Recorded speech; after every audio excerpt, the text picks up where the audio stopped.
السلام علیکم ورحمۃ اللہ وبرکاتہ۔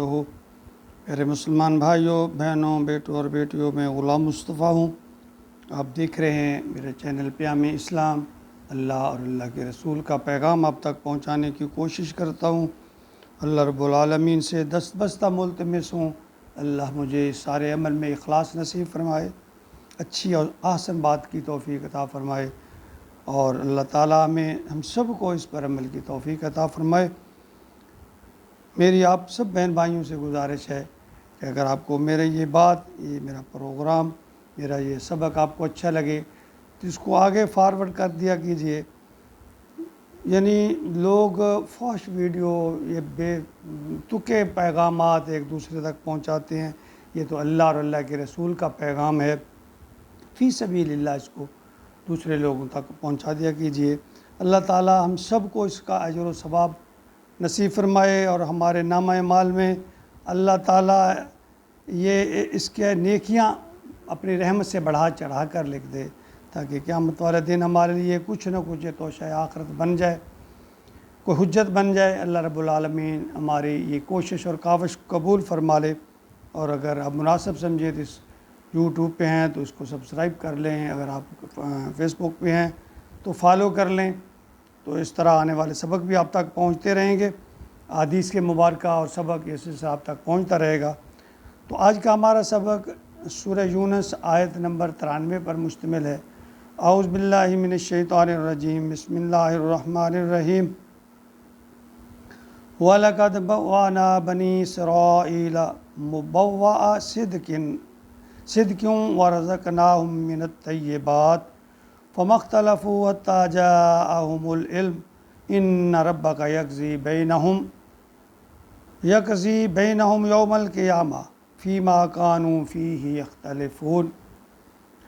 سابقہ آیات میں فرمایا کہ بنی اسرائیل کو آل فرعون سے اللہ تعالیٰ نے نجات دلائی، اور وہ صحرائے سینا پہنچے، اللہ نے انہیں انعامات سے نوازا۔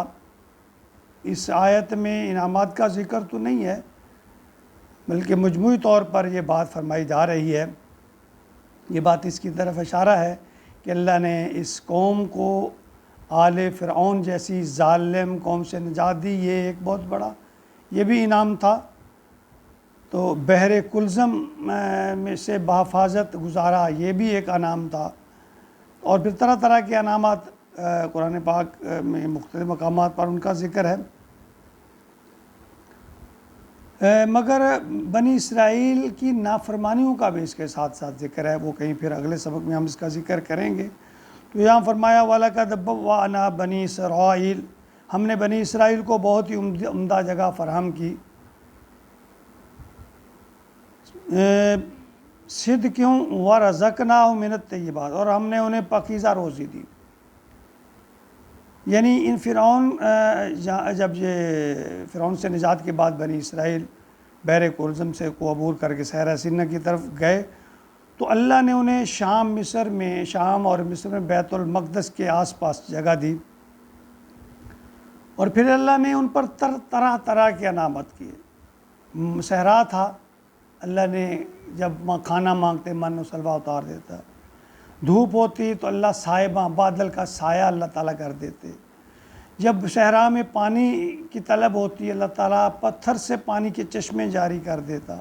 یعنی اس طرح کی اللہ تعالیٰ نے نعمتوں کا ذکر اللہ تعالیٰ فرمایا ہے۔ تو اللہ نے فرمایا آگے جو آتا ہے فَمَا اخْتَلَفُوا حَتَّىٰ جَاءَهُمُ الْعِلْمُ، پھر انہوں نے اختلاف نہیں کیا جہاں تک کہ ان کے پاس علم آ گیا۔ إِنَّ رَبَّكَ يَقْضِي بَيْنَهُمْ، بھی یقیناً آپ کا رب فیصلہ کرے گا درمیان اس کے، یوم القیامہ، قیامت کے دن، فیما کانوا فیہ یختلفون، جس میں جو اختلاف کرتے تھے۔ اب جہاں اتنے انعامات کے بعد جب اللہ تعالیٰ نے حکم دیا موسیٰ علیہ السلام کو اور ہارون علیہ السلام کو، اور پھر موسیٰ علیہ السلام نے اپنی قوم سے یہ فرمایا کہ یہ جو بیت المقدس ہے، ارض مقدس ہے، اس میں ایک قوم عمالقہ ہے نام کی قوم اس وقت موجود تھی، تو اللہ نے فرمایا وہاں جاؤ، اس کو نکالو، وہاں قبضہ کرو، تو اللہ تعالیٰ تمہیں طاقت بھی دے گا، اقتدار بھی دے گا اور اس ظالم قوم کو اللہ تعالیٰ اس قوم کو شکست دے دے گا۔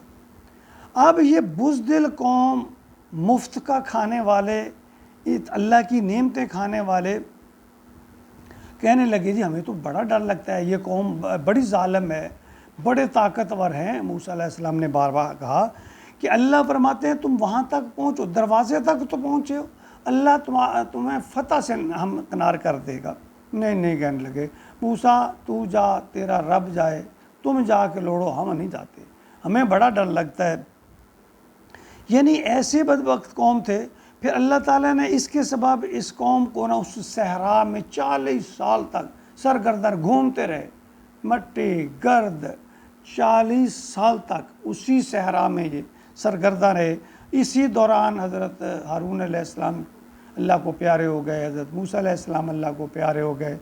پھر آپ کے ساتھ یوشع بن نون جو ایک بہت ہی نیک انسان تھا بنی اسرائیل میں، اس کی قیادت میں پھر کچھ لوگ اکٹھے ہوئے ایمان والے، پھر انہوں نے اس قوم پر جا کے جو ارض مقدس پر قبضہ کیا۔ تو اللہ نے فرمایا کہ یہ دیکھیں ان کے جو اختلافات ہیں، جب پچھلی آیات میں اللہ تعالیٰ نے یہاں ایک دفعہ فرمایا تھا کہ اللہ تعالیٰ ان کو اقتدار دے گا اور اقتدار دے کر پھر اللہ دیکھے گا کہ وہ کہاں تک میری جو ہے وہ بات کو مانتے ہیں، کہاں تک جو ہے وہ یعنی فرعون پہ تو گلے کرتے ہیں نا، فرعون والوں پہ۔ اللہ تعالیٰ فرماتے ہیں میں ان کو اقتدار دوں گا اور پھر یہ دیکھوں گا کہ یہ کہاں تک میرے حکموں کی پیروی کرتے ہیں، میری آیات پر چلتے ہیں۔ تو یہی ذکر ابھی آگے جاری ہے حضرت موسیٰ علیہ السلام کا بڑی تفصیل سے، اور یاد رکھیے سب سے زیادہ ذکر بھی قرآن پاک میں حضرت موسیٰ علیہ السلام کا ہی ہے۔ اور جب ہم یہ ان قوموں کے حالات پڑھتے ہیں تو عبرت حاصل ہوتی ہے کہ اللہ کی نے کیسی نعمتیں ان کو دی، پھر انہوں نے ناشکری کی، اور اگر ناشکری کی تو پھر اس کا نتیجہ کیا نکلا، پھر کس طرح اللہ تعالیٰ نے ان پر عذاب بھیجا۔ یہی تو وہ باتیں ہیں جو ہمارے لیے سبق کی ایک حیثیت رکھتی ہیں۔ تو یہ سبھی ہوگا جب ہم قرآن کو سمجھ کر پڑھیں گے۔ جب ہم قرآن کو صرف اور صرف ناظرہ ہی پڑھتے رہیں گے اور پتہ ہی نہیں ہے قرآن کیا فرماتا ہے، اللہ کا حکم اس میں کیا ہے، تو پھر عمل کی توفیق یا اس کی نوبت کہاں آئے گی۔ اللہ تعالیٰ ہمیں قرآن کو سمجھ کے پڑھنے کی توفیق عطا فرمائے اور اس پر عمل کرنے کی توفیق عطا فرمائے۔ آمین۔ اللہم اجعلنا منہم، اللہم اجعلنا منہم، آمین یا رب العالمین۔